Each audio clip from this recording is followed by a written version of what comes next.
Yeah.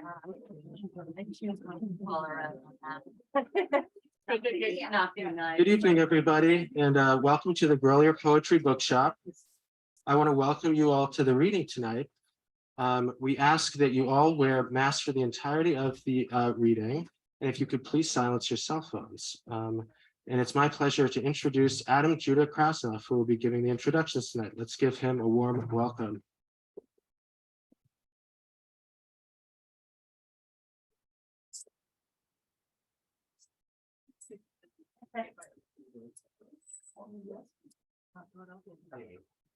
Sorry for this intimacy here.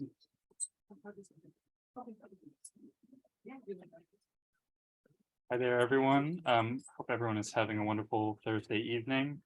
Great to see so many faces here again. My name's Adam. I'm a student at Tufts. I just have the pleasure of introducing our three poets for tonight. First of all, David Blair, who grew up in Pittsburgh, Pennsylvania. His new book is True Figures, Selected Shorter Poems and Prose Poems, 1998 to 2021. Blair is the author of 4 earlier collections of poetry, Ascension Days, Arsonville, Friends with Dogs, and Barbarian Seasons, which, like his first collection of essays, Walk Around, Essays on Poetry and Place, is available from MadHat Press. Blair has degrees from Fordham University and the University of North Carolina at Greensboro.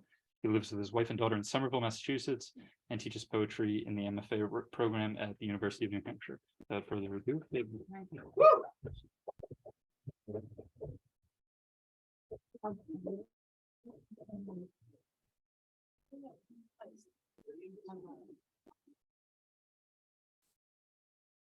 All right, I get to take my mask off.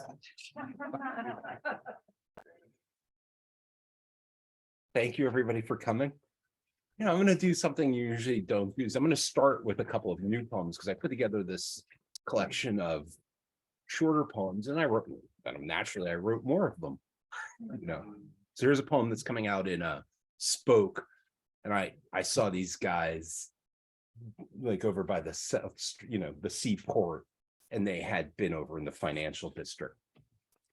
For Southerners in Boston with pebbled loafers, they complain, explain, try to capitalize, not very well, having the time of their own lives in their real places, on their own ancient red bricks, in their own deep nothing. This is the first part of I'm working on this long sequence of Satires, Florida. And this is the first page. Crystal balls. If my 17-year-old self saw me, he would say, "Whoa, Jackie Gleason, nice watch." This one's coming out in Spoke too. I love Spoke. It's published by Kevin Gallagher. It comes out every year, and it's a huge compendium of all the interesting stuff happening in Boston, and often with the kind of the literary history of Boston. I think he, like for instance, there was a great issue that was a tribute to Fanny. Lines for Dolly Parton, Emmylou Harris, and Linda Ronstadt, Trio, 1987. We need each of them for their specific and more often contending versions of reality, which may never really be together again, now, before, never ending. And that is what we hear. We are that way, harmony. That's a beautiful album, Trio, if you've never heard it. I got a copy of it for $1 at Brimfield on vinyl. It's a beautiful album to listen to on a summer night. So this poem starts, this is all poems that are basically fit on a page, except for the opening poem. It's kind of a prologue set in the woods. And then the last poem is a kind of a bardo poem. So I'm going to try reading that, first. One day on the Vermont border, a vetch, stairway to nowhere with no lower steps, and there's a lot to vetch about. Various femurs and forearms and tibias of loose-skinned birches in the scattered body of ferns gone up into the hill country the way the eye travels along spines of an ankle-high vetch, the broken pattern of the leaves held by an arching stem, absurd plant pokiness car trip with dark glasses on and passing the same barn, the color of squeezed tea bags twice. I don't want to leave out the euphoria of the target shooters burping reports, the bikes with fat wheels abuzz, driven by the riders of snowmobiles on dirt roads in the woods where mosquitoes saw air if you stop the open and closed garages, hoping that is not really a white pine, but a tower to bring phones back online while we furiously wave our hands in front of our faces, eating the bugs more and more like ourselves by the yard.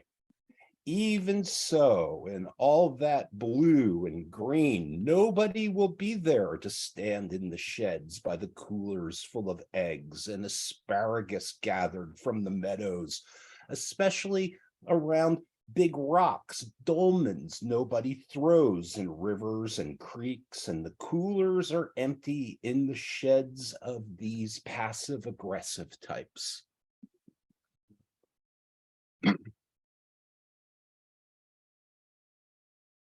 This is the oldest poem in the book. I wrote this in 1998 after going to a Bruins game and watching the movie Dawn of the Dead with my friend Steve Ahmed. And I love George Romero because George Romero is from Pittsburgh, and I'm from Pittsburgh too. So I think of him as a Pittsburgh artist, which he is. For George Romero, the poor don't shoot their zombies in their heads, not in your version. The zombies do the right things horribly. The man mourned embraces his wife. Then he bites her shoulder, and then they go ice skating, but without skates.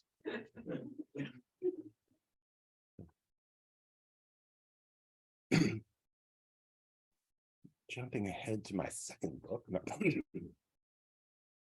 Mothership Prose. Where's the boss? Maybe Vermont. As for the boss under that boss, I give up on Fridays in July. May the cruise ship of these hours, depopulated summer, come in with white shorts and crisp white shirts and even more clavicles. I am about to step into the golden assistance of late afternoon, where the bicycles with training wheels and lacrosse sticks will be out on quiet streets.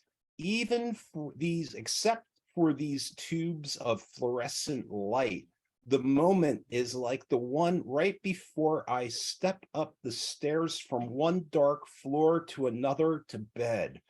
There are times when I fall face forward into the fast-moving streams where my dirty shoes have again filled up with water, silt, and warm fish. These streams are like one of those places in the wilderness where my size 12 feet can actually be in all three mountain states at once. There's a bar in Union Square called Bull McCabe's, a little tiny bar. Right, so this is a poem that I wrote this after going to Bull McCabe's. The adorable couple. In the bar, she shouts back, I'm a music therapist. Small bar, the musicians stand between the customers, and that's from a plunger, that trumpet mute. I work in palliative care.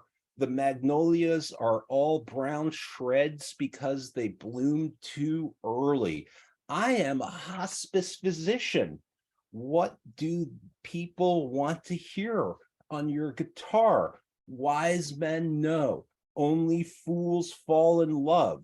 The door opens, cold air, soporific, early spring, burning cold. I went to a Christian college in Bucks County in Pennsylvania. These two, their bedroom is a flute case. No, I play 4 sets a day, guitar, love songs, hymns for people who are dying.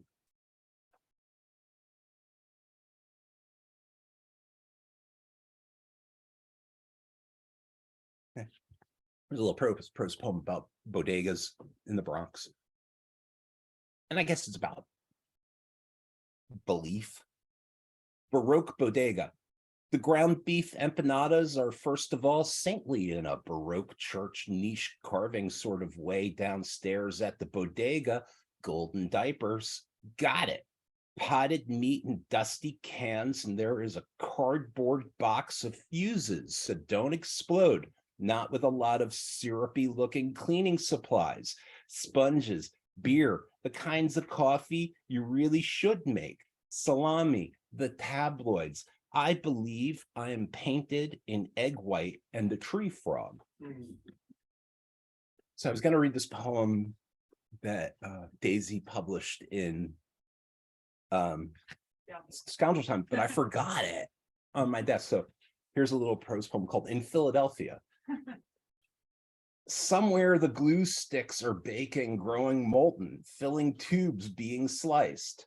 The skies are full of disgusting chemical smoke. If you spend the night in the police station across the street, I don't really know that I should front you the car fare to Abington.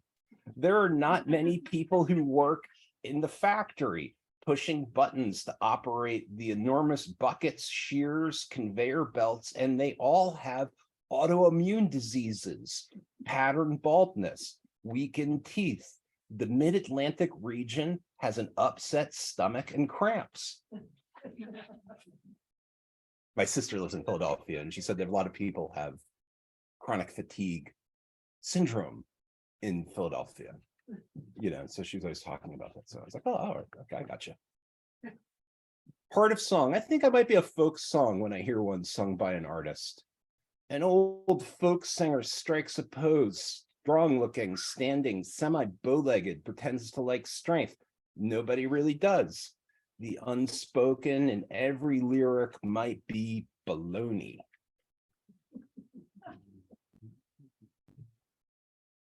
There's a poem I wrote for my friend Katie Peterson. Our mothers died at about the same time, so we talked a lot, about that. Formal feelings.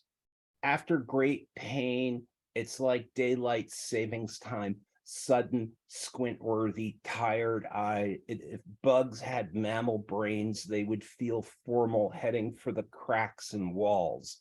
Who put all these trees here, and then soil, bulbs sending up their hard automatic mixers, so I can't wait for moonlight on bodega red awning. She's a Dickinson scholar too. So.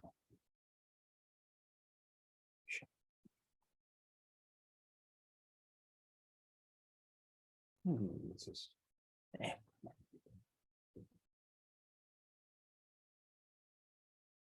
a poem about Planet Fitness.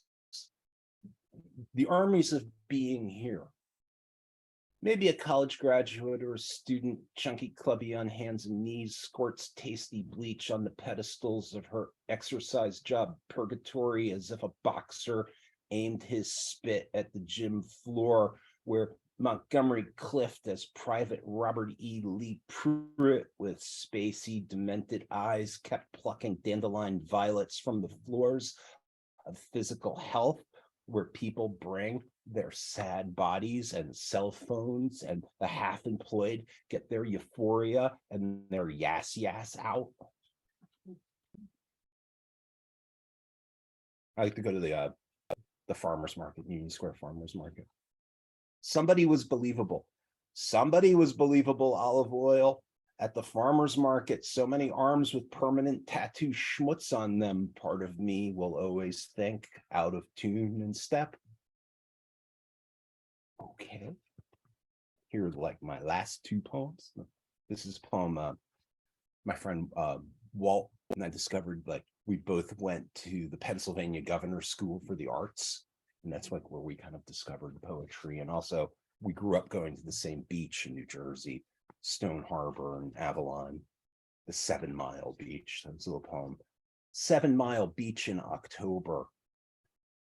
Pulls the grate down on the bait shop, lumberjack shirt time. Before they go, colors of hay, wetland cord grasses, burned green, scraggly tree of blackhead, loudmouth gulls all gone. A lot of loudmouths gone. Quiet egrets hang around like old ballets, bar room full of treeless uniform afternoon shine. Then close your eyes on the bright beach along the waves. Dunland shoot as black headless vertebrae step in Fred's tavern. The still dark, and still dark smells like cocoa, booze, cola, beer. It's a beautiful place. It's a great birding place down there at the end of May, you know, and if you go in October, it's just like, you know, LaGuardia Airport of shorebirds going, you know, and amazing, like tons of monarch butterflies. So this was another poem that was during COVID. We went down there for a week. It was great, you know, be able to go outside, be by the beach. In Monarch World, this is the last poem. In Monarch World, at the end of the island, the monarchs grab the goldenrod and headland dunes, dozens at once per stalk. Talk about rusty. Even when the wind and clouds come in and blow to horsehair, and you think how that was while the hemisphere held its storms in its open cloak full of yo-yos, stolen clocks, mechanical birds, and the secret smile is that we all know this place will be snorkeled. What are you? Houses go by on the backs of trucks, the sideways silos of the septic trucks come to tap, tap, tap. The more distant you get from the roofers at work for the rich, the lazier the sound of the hammers. De-peopled more and more itself, the beach shows its long stripes, its blacks and tans gathering, the fewer and fewer footsteps to rye, no meat.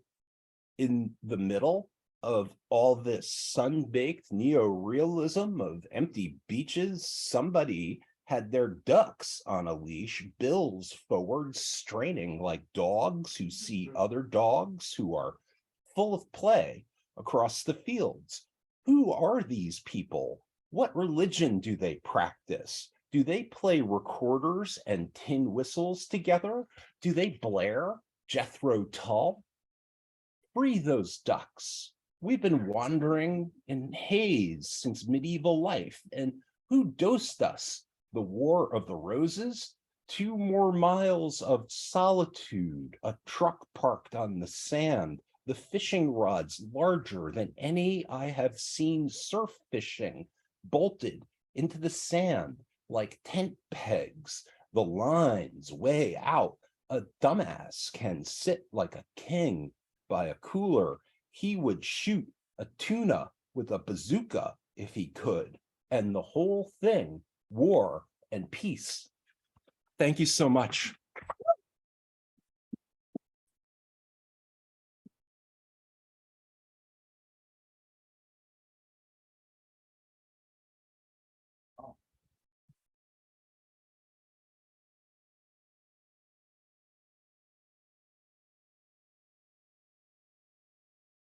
Thanks for that, David. Next up, we have Daisy Freed, who's the author of The Year the City Emptied, a book of adaptations of poems by Baudelaire reset in 2020, and 3 other books of poetry, including women's poetry, poems and advice, My Brother is Getting Arrested Again, and She Didn't Mean to Do It. She has been awarded Guggenheim, Hodder and Pew Fellowships, and she's poetry editor of the journal Scoundrel Time, and occasionally reviews poetry for the New York Times and elsewhere. She's a member of the faculty at the Warren Wilson MFA Program for Writers and lives in Philadelphia. Without further ado.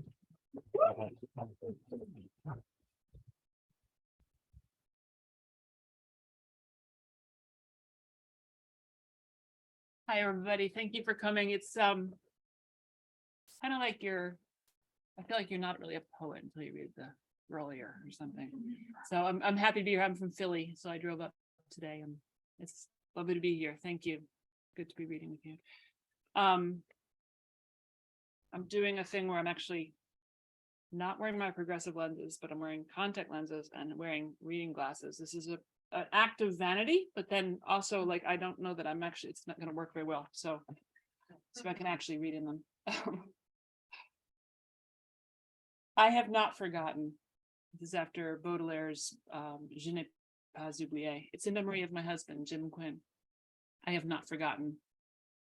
I have not forgotten, neighbor, our red brick row house, tiny and quiet, with the window always cracked open, even in winter, and us rolling together into the middle of the dented mattress, a rooster in someone's courtyard crowing in the gray, lording it over his harem of illegal chickens. We're like gods. We couldn't stop being naked. Those evenings the sun, superbly streaming, broke its sheaf of colors on the glass, seemed a giant inquisitive eye watching our long, quiet suppers, its reflections spritzing like candlelight on the frugal tablecloth and on the strewn pages of your manuscripts. So this is a book, as Adam said, of adaptations from Baudelaire. I don't speak French very well, and I don't like Baudelaire very much. So I feel like I should explain to you why I did this. The reason, I mean, Baudelaire is a drama queen. I actually grew to love him, of course, working with him, but he's kind of a drama queen, and he's full of like pestilence and death, and he's kind of like gothy and full of adjectives, and he's more self-centered than I am. I mean, I could go on, but he's I also feel like his disgust is glorious, and we in America could probably use more romantic self-disgust. His disgust is turned at himself a lot. So I started messing with Baudelaire by accident in the spring of 2020 when Jim, my husband, was dying of a cruel disease that attacked his body and mind. He spent most of his time in a hospital bed in the living room, and we didn't have a lot of help to speak of, so I wasn't writing a whole lot of my own poetry. I didn't have time and I didn't have the bandwidth. So I was trying to keep my hand in I was just going to read 2 poems every day, and I was going alphabetically through my poetry library. And Ashbury, I got to Ashbury, I was like, okay, I don't have the ability to read self-portrait and convex mirror right now. So I pulled off some of his, he translated from the French a lot. He only had 1 Baudelaire translation in the book, and it was of paysage, which means landscape. And I read it and I thought it was kind of lousy as a translation. And I was like, I can do better, because, like, you know, I can do better than Ashbury, right? Okay, so but I did try it, and I think that's how actually translators do kind of start a lot of the time, being like, I could do better than that. So I worked on it, and I worked on it very quickly, and this is the poem that resulted. This is the very first one I did, and it's more like a translation than most in this book, more directly a translation. Baudelaire's Paysage. To compose my sexless eclogues, I will bed down near the sky like the astrologers, and neighbor to bell towers, listen dreamily to the somber wind-carried hymns. Chin in hand, high up under the slant roof, I'll see the factories chatter and sing-song, their chimneys and steeples, those masts of the city, and the giant sky dreaming of eternity. It's sweet through mists to watch a star born in the blue, lamp at the window, rivers of coal climbing the sky, moon pouring sorcery. Up there, I'll see springtime, I'll see summer, fall. And when winter comes with monotone snow, I'll close curtains and blinds and build my fairy palaces in the night. I'll dream of blue, bright horizons, of gardens, of fountains crying in alabaster, of kisses, birds singing evening and morning, all that infantile idyll. And when riot storms impotent at my window, I won't get up from my desk. I'll be plunged voluptuous in calling forth spring by force of will, praising sunshine from my heart, making of my burning thoughts a gentler weather. So, and when I got done with that, it seemed there are 2 things. That one, first of all, it seemed like a quarantine poem to me. He's in his attic, he can't go out. There's, you know, the mob is outside, and he's dreaming of eternity. But the best thing was, for the first time in a long time, I felt the pleasure of writing a poem and revising it and finishing it. That's real joy, as many of you know. And but it came without the having to confront the blank page and having no clue what to do, right? So I had these sort of structures and images to work with. So it was a good thing for me to be working on when I had my attention distracted by a lot of other things. And over the next weeks and months, I tried another and another, and each poem I did seemed to have something to say about life in 2020, about illness, about losing one's beloved in a corrupt, violent, economically spiraling country led by an incompetent, malignant narcissist with its police and other institutions racist, its people in crisis. So that's the rest. I'm going to read, I think, like 5 more poems from this book. This one is Daybreak. Helicopters sang out in the South Philly sky, and morning wind blew branches against our windows. It was the hour my dream swarm twisted me pale on my pillow, when like a bloodshot eye darting and twitching, the last lamp stained the day in carnadine, where, trapped in my surly body, I recast the battle between lamp and day as my struggle between intention and accident. And like a face wiped dry by breezes, the air was full of thrilling, fleeing things, anger, change. I was tired of writing, or you were. You were tired of fucking, or I was. This and that torched boutique sent up smoke. Somebody heaved a planter into another store window. The shopkeeper put the safety back on his sidearm, with stinging eyes dialed his insurance adjuster. Someone danced on a police car. Someone blew up an ATM and his handoff with it. Women who forgot to stop bearing children mopped their brows and chewed on ice. It was the hour when, sweating and starving, they gave birth to their latest moaning and cursing.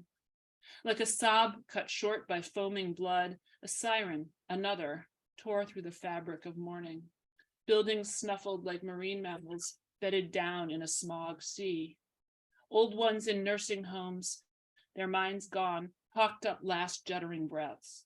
They'd been abandoned, as I sometimes wish to abandon you. Someone crept home, broken by stupidity.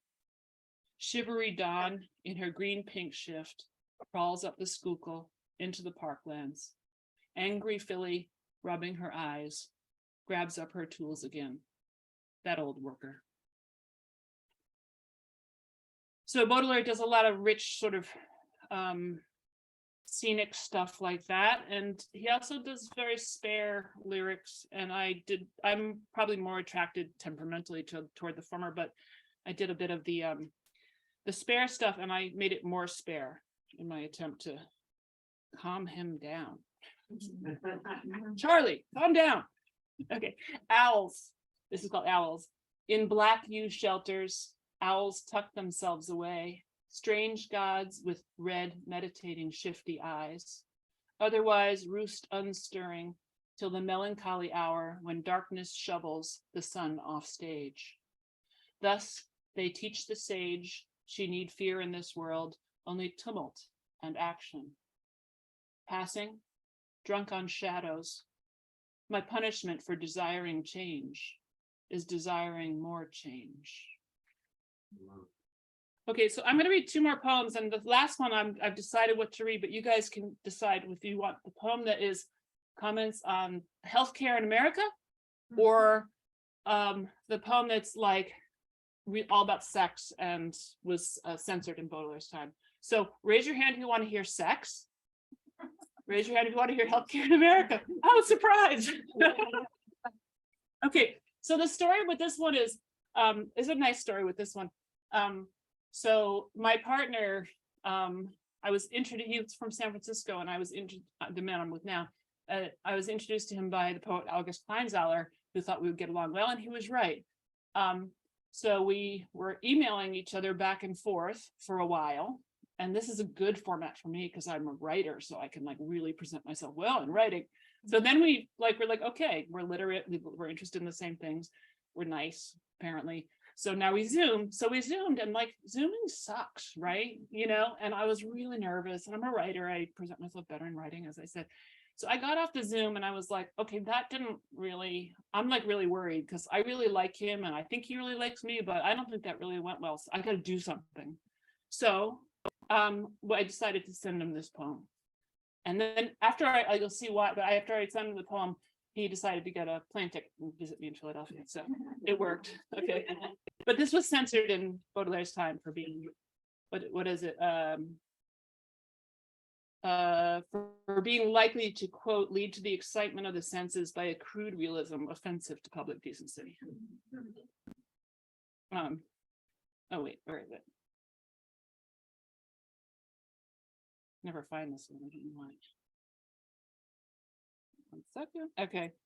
So one of the things I did when Baudelaire looked at women writing as a man, I flipped the script and looked at men writing as a woman. So jewels.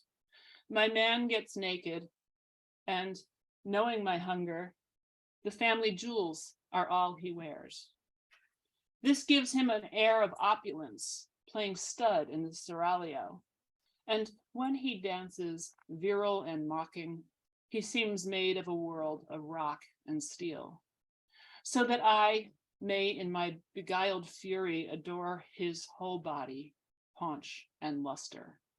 So he's lying there, letting himself be loved, and from the top of the chaise smirks with pleasure at my lust, deep and sweet as the ocean that tidal climbs a cliff.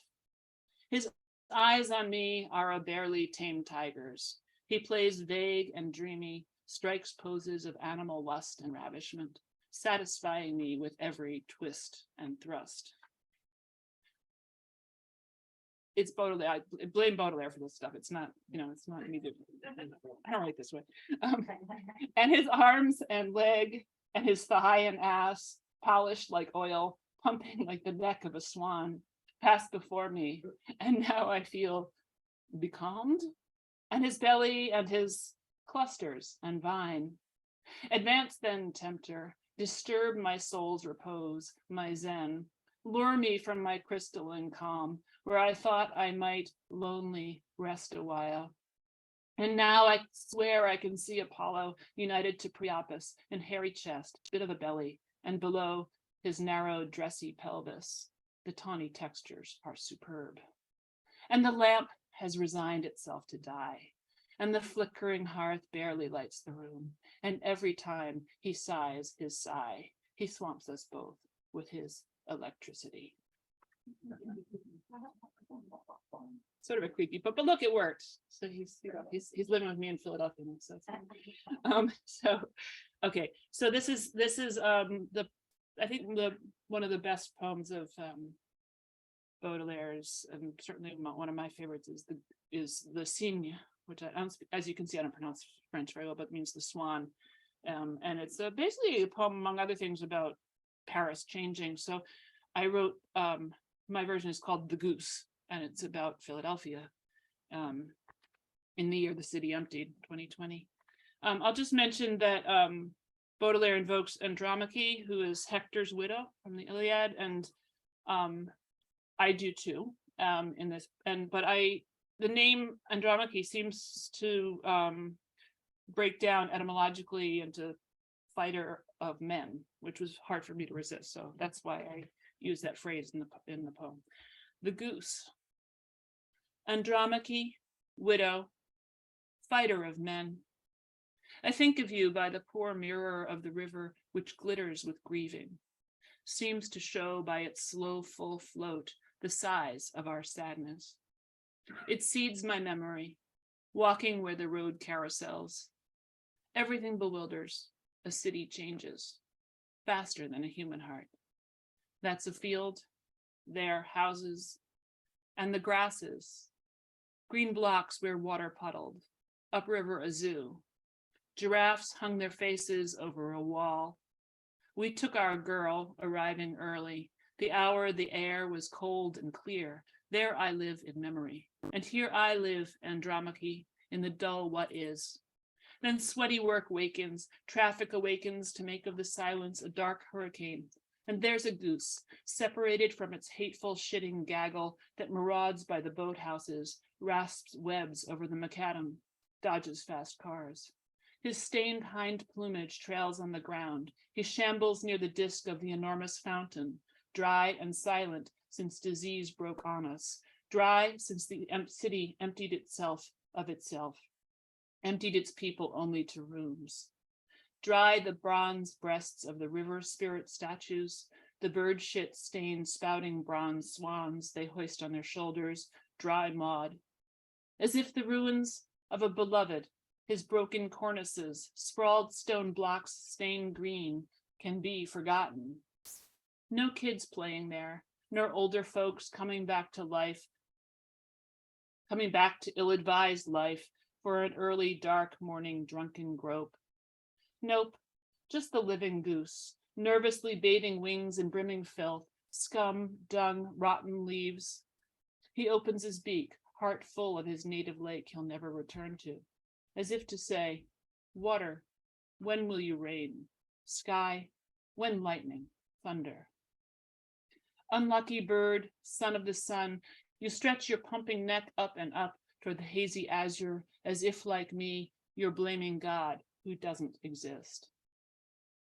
Our Philly changes. I wander back into glass canyons between unleasable new office towers, and in their bases, shuttered shops with bric-a-brac displayed unbought in ghastly windows, empty bars and restaurants, their outdoor tables barely inhabited, heat lamp flames warming air where people aren't, trucks hitting wrinkle bumps, distant sirens, scaffolding, rehabs paused, old mini mansions, roofs fallen in, laborers for insurance law firms hunched at screens, working for the market, everything metaphor for memories heavier than rocks.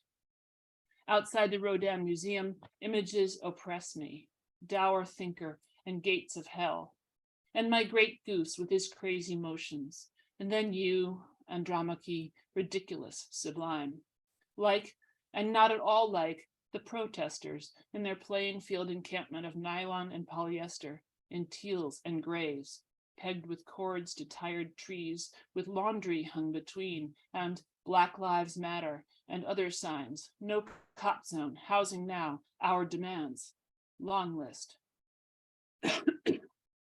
Some sit stoned, some march about, the grass remains a stretch of emerald. I don't want to say I'm gnawed by longing for a man like a city, city like a man whose mind's a ruined city. I'm bored with these feelings they call grief. Andromache, fighter, your husband ripped from you. You felt a captive beast wandering deserted streets, heavy, aching, widow of the world.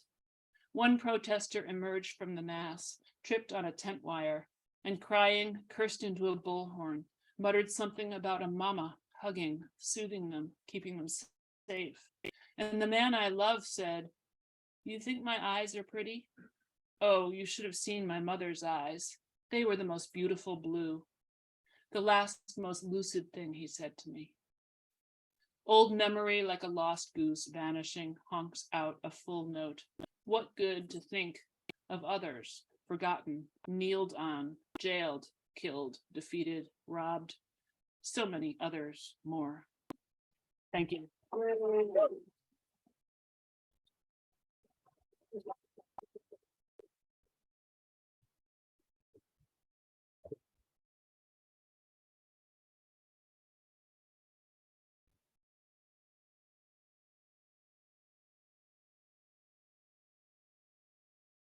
Thank you so much for that, Lizzie. That was fantastic.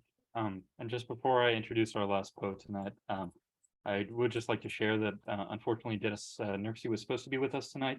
He will not be joining us due to unforeseen circumstances, and he's missed. And lastly, tonight we have Irina Mashinski, who was born and raised in Moscow. She graduated from Moscow University, where she studied theory of landscape and completed her PhD in paleoclimatology. In 1991, she emigrated to the United States, where she taught high school mathematics. Mashinski is the author of The Naked World, published by MadHat earlier this year. She is the author of 11 books of poetry and essays in Russian, and is co-editor with Robert Chandler and Boris Drolyuk of the Penguin Book of Russian Poetry and of Cardinal Points, the Journal of Brown University's Slavic Department. Her work has been translated into several languages and has appeared in numerous journals and anthologies, both in the US and internationally. Her second book, Jornada, is forthcoming in the fall of 2022 from Czerwona Barwa Press. And without further ado,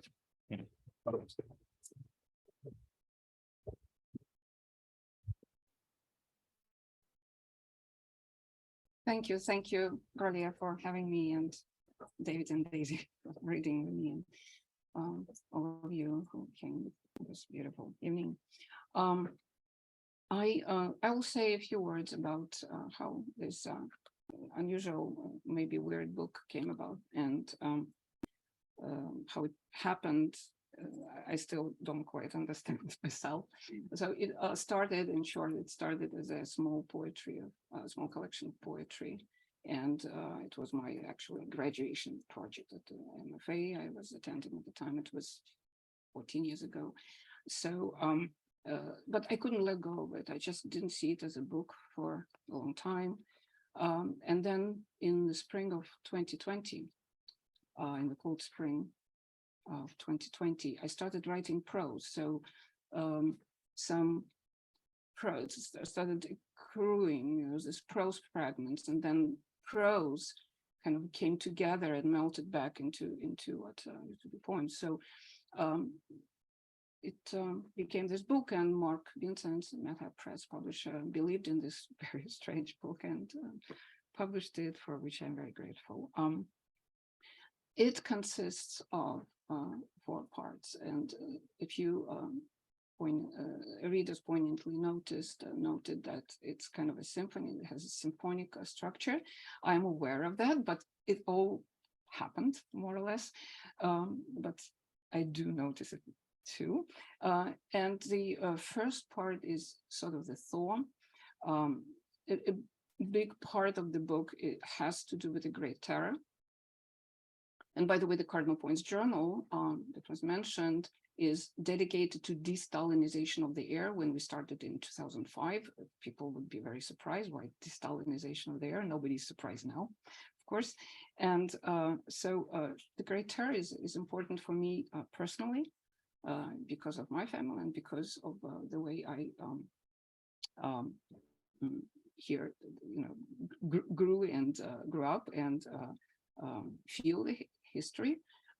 But I didn't want it to be this kind of very, I didn't want it to be full of affect. I wanted to be as the part that has to do with Great Terror, especially the part that has to do with my own people, with my own family, because the second part is called Alexander and Alexander, who are my grandparents.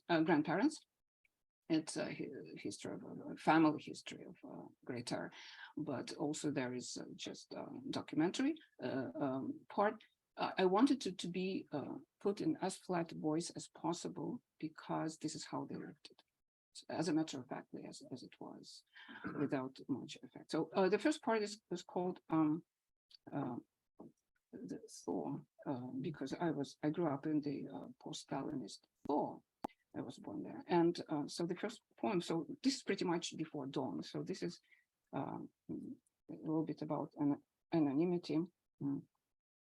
Before dawn, a bird of glass, a bird with a scratched throat, a bird that tries to tell it all at once, a bird that turns its head when cold, a bird that's pinned with hopes, a bird, oh woe, a bird that must be turned up louder, a tiptoed bird, a bird that types, a bird that strikes a match.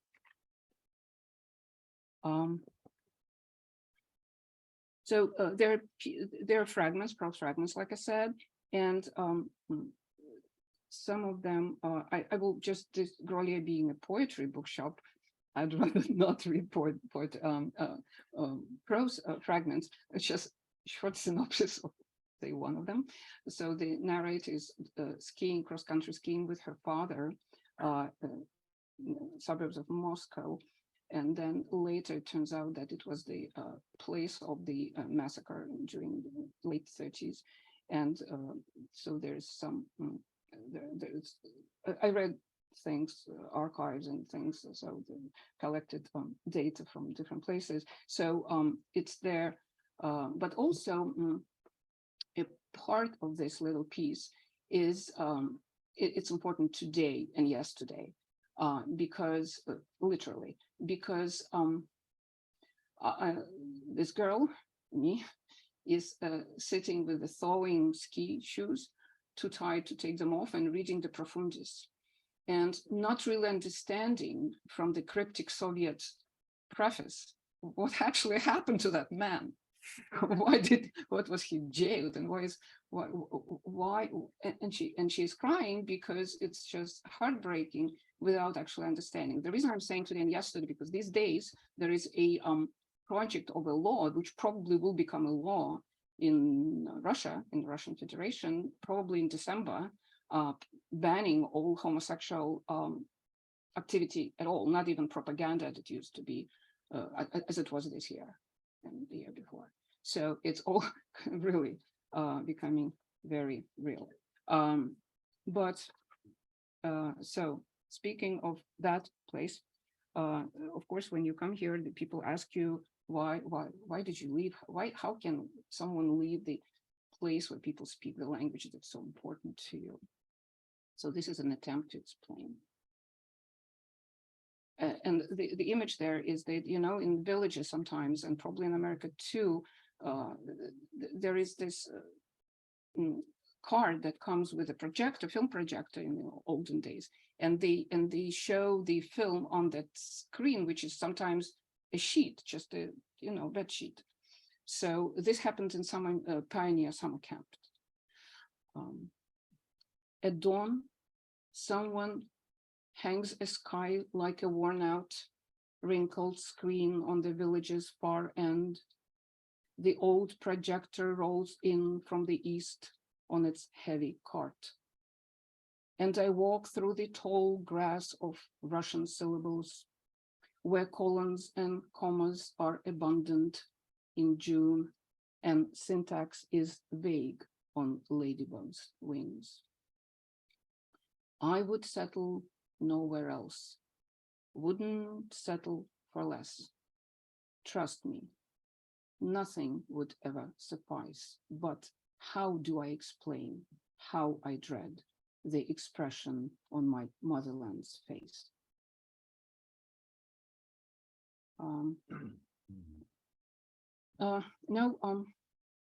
This is, there is a cycle in this forthcoming book, Giornata. The cycle isn't full. It's called In Absentia. It's a cycle of losing and having lost, rather, and then living in the same house in absentia. So this is one of the poems. It's called In Absentia at Twilight. Today I am Mrs., not Mr. Nabokov, standing here in the yard in my red faded boots and my stepson's oversized plaid shirt. I assembled the leaf blow myself, and I stand breaking apart last year's matted foliage, watching indifferently as the weighty top rotted layer lifts, and I steer these heavy tsunami one after the other into the ravine by the shed. It's the time when dreams filled with my dead, mountains block what's left of the sun. They darken toward evening, first one, then the second, the third. They linger, turning mauve, and move off to the west, like leaves to the ravine. By the way, it's all happening in the northeastern Pennsylvania, the Poconos. And let me see. Still have some time. Living in the, so then the emigration, the third part is, so the second part is this family story, Alexander and Alexandra, although there is Zabolotsky and Shostakovich and other slivers of the time. And the third one is mostly poetry, and it's sort of kind of adagio in a way. And so one of the poems, and a lot of it has to do with the already having crossed this border, and the most important border for many of us, and the emigre people. And I prefer to say emigre rather than immigrants, because for us it's much more important living than wherever, it doesn't matter where, which is, as we see now, right? in all directions. So even when we were living right after the coup in 1991, it was about what you're leaving behind rather than where you're coming. Ready to become anonymous absolutely without any aspirations of any grandeur. And then you find yourself in this between two languages, more and more increasingly. And I think I agree with the idea, it's not my idea, that not that we speak languages, but languages speak us. I agree with this idea wholeheartedly. So this is between a willow and a birch tree. One language is associated with a birch tree and another one with a willow. You'll easily guess which one between the Russian and the English one. And this is for Jardiniot. November wind sways you, bewildered, lost between two languages, one a birch tree and one a willow. And you, betrothed to one, betrayed the other, stand barren, bitter, on the vast plain between two trunks, each outside your reach, not daring to touch the bark where blood drums under, in consonants, in vowels, in veils of anvil clouds, long, wet, and heavy, trench coats covered in icy crust. You stand between your people and people not yours, between man and woman, not knowing who you are, where will be, birch or willow, bewitched to the weeping endings of one and of the other, translucent past tenses, so effortlessly peeling off. So you understand which one, right? Past tenses.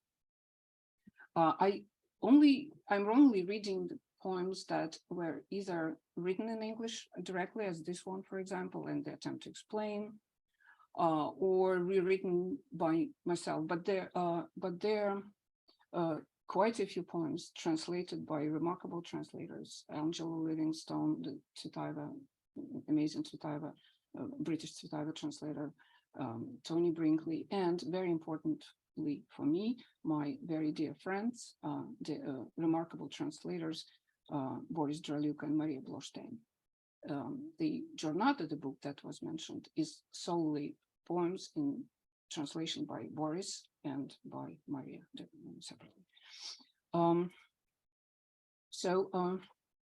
I will read just one more poem, which is it's a free version of a also sort of anonymous poem. It's anonymous because it was translated from the language of Dagestan, Avar, written by this famous Avar Dagestan poet, Soviet poem, pretty much a designated Dagestan poem. You know that in the Soviet Union, there were designated poets for each region. So he was one for the Dagestan. But it's an amazing poem. I only read it in Russian, of course, translated by a very good Russian translator, Krepnev.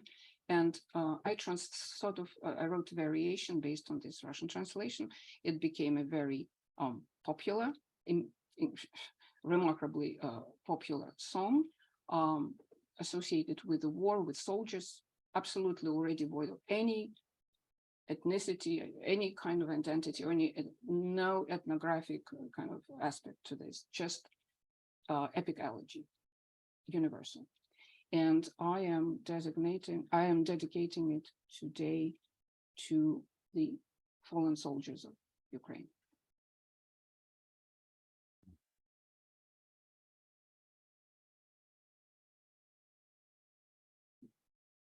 A song from Dagestan.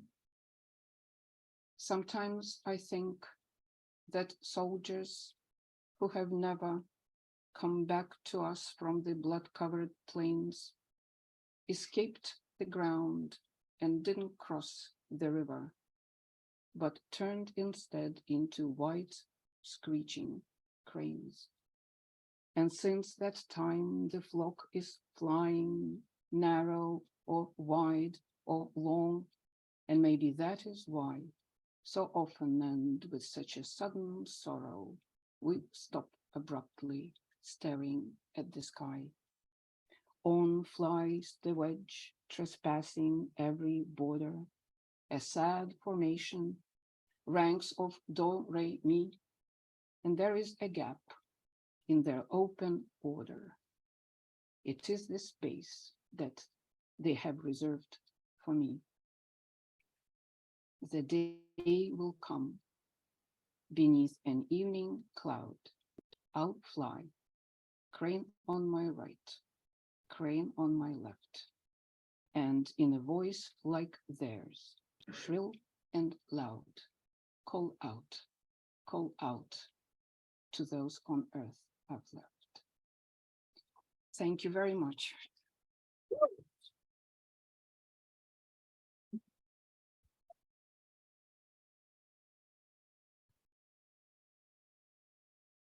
You could poetry represent another round of applause.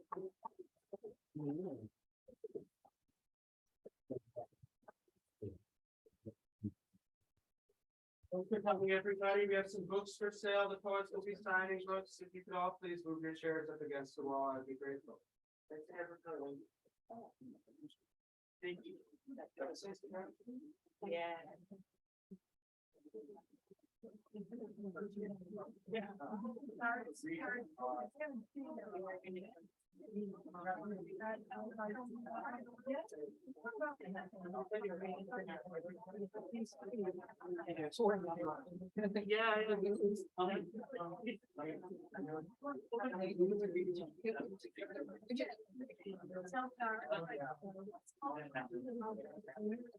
I'm gonna really look at that.